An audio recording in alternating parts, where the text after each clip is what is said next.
All right, I would like us to finish this podcast in record time. All right, let's talk about the co-main. Yeah, we saw an interim title fight for the heavyweight division. Um to me, I don't think this make a lot of sense. However, fans of boxing would disagree. Fans of boxing have seen people defend interim titles many times. Fans of boxing have seen people vacate interim titles, which is crazy. So, we are seeing it in the UFC heavyweights.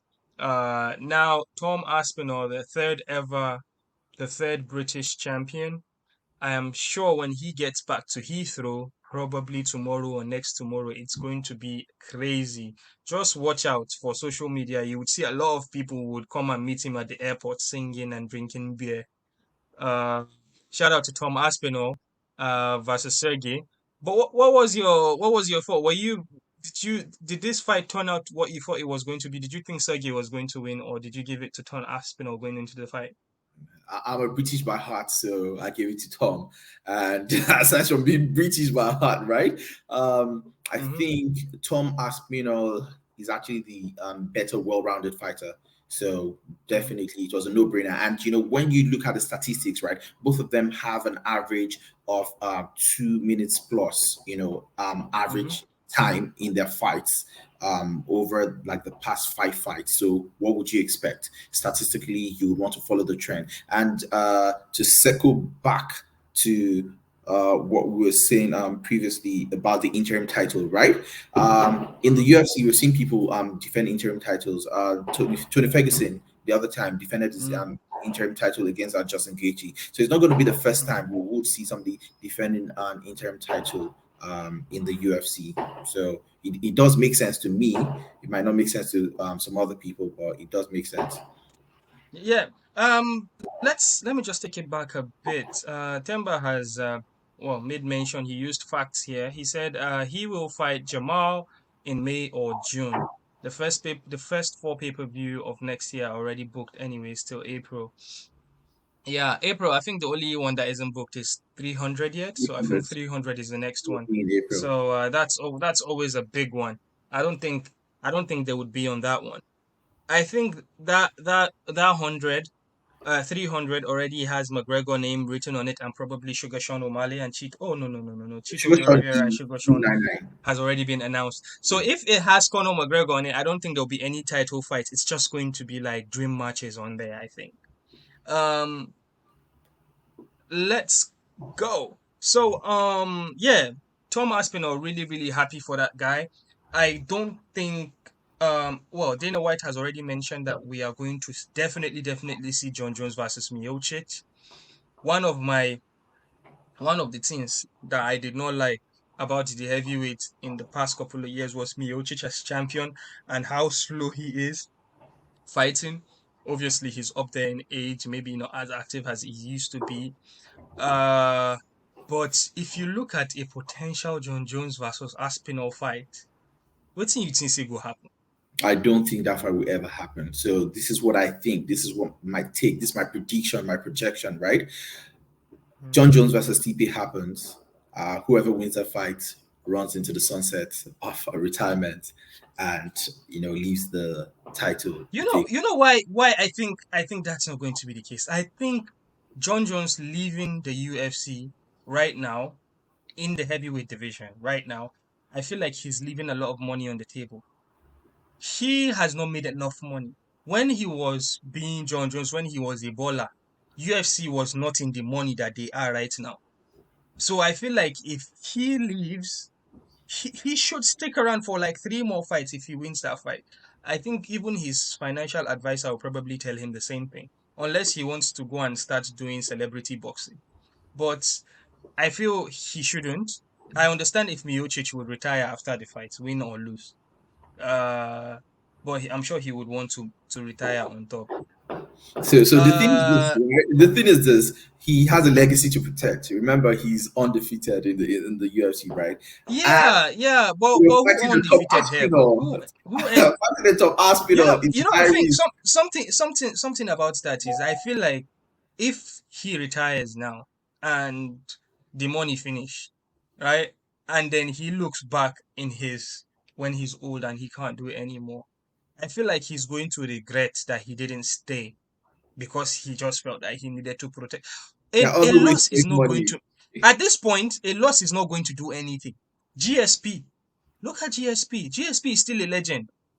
He Okay, look at lost. He Khabib. came Look at back Khabib. and How about yeah. Khabib? But if John Jones loses to Miocic, he can still come back. Depending on how he loses to Miocic, he can still come back. I do not see him losing to Miocic, to be very honest. But here's the thing. Here's the thing. I don't know if John Jones loses to Miocic and Miocic announces retirement, thereby vacating the title. Does that mean that the interim champion, Tom Aspinall, is automatically the new champion, or do they have to still have or an undisputed fight They for would both have to titles? have an undisputed fight. They would so depending on the situation of things, right? So Unification fight, sorry. yes, they Yeah, will have to. They will have to have a unification fight. So depending on who is available, right, and the interim might be promoted to becoming the undisputed champion, right, and they would immediately mandate him to defend it against somebody. I understand. All right, so we have Norizuka here. He says Tom Aspinall might fight Cyril Gane as well. That should have happened. I think that was what was probably going to happen because Sergey was supposed to fight who again? Who was he supposed to He was a fight? I backup forgot. fighter. He was a backup fighter to Jones versus Miocic. Oh yes, Then yes, yes, yes, yes, Tom yes, yes, Aspinall yes, was yes, chasing the fight with Cyril Gane to yes, to yes, yes, keep yes. the After line. UFC Paris, Yeah, right? yeah, There was something, some buzz about yeah. He was Tom chasing Aspinall. that. That's England versus France. Mhm. Yo, if Tom Aspinall fights Cyril Gane for London, wahala dey. It's going to be It's a gonna proper England versus France showcase. They it's should gonna just do be it in the Wembley, bro. fireworks. But who do They you should do think it in the who do you think wins that one? bro. It's hard. I think Tom Aspinall's grappling would overcome Cyril Gane's grappling because Cyril Gane has showed us nothing with the grappling. So I think I think that's the case. I think John Jones will stay and fight 2 to 3 years. I think that's the thing. If he leaves, he's leaving a lot of money. All right. Moving on.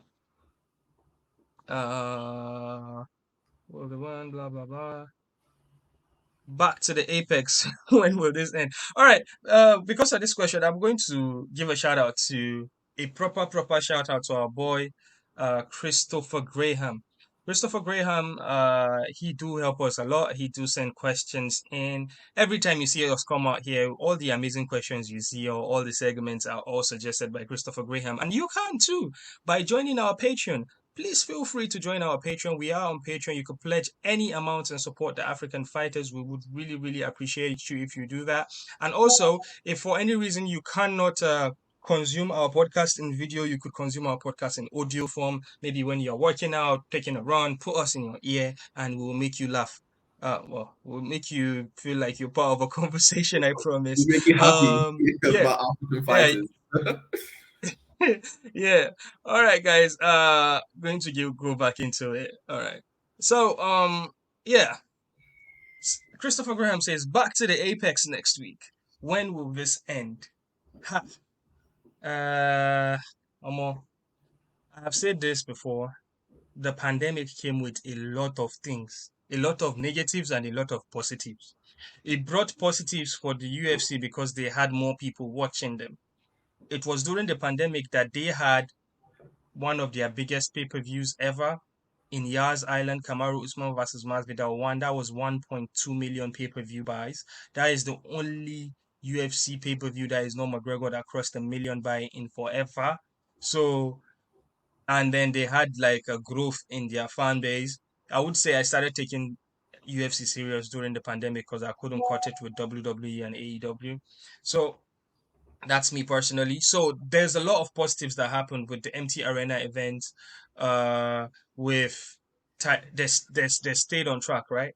But now the issue is they learned and understood that they could actually use their PI for fight nights, and now that has made them lazy in booking fight nights.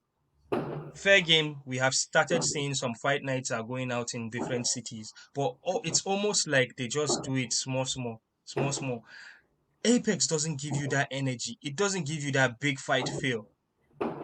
I believe every fighter growing up trying to become a champion or a superstar in the UFC is not thinking about fighting